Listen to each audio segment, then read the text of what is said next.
প্রধানমন্ত্রী তারেক রহমানের সঙ্গে সৌজন্য সাক্ষাৎ করেছে জাপানের অন্যতম শীর্ষ ট্রেডিং ও বিনিয়োগ প্রতিষ্ঠান মিৎসুই অ্যান্ড কোং এর একটি উচ্চ পর্যায়ের প্রতিনিধি দল।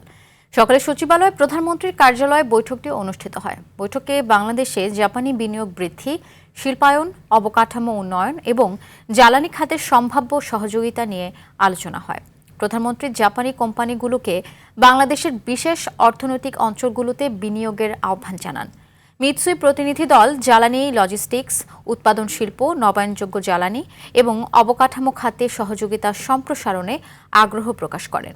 এ সময় অর্থ ও পরিকল্পনা মন্ত্রী আমির খসরু মাহমুদ চৌধুরী, প্রধানমন্ত্রীর অর্থ ও পরিকল্পনা বিষয়ক উপদেষ্টা রাশেদ আল মাহমুদ তিতুমীর সহ আরও অনেকেই উপস্থিত ছিলেন।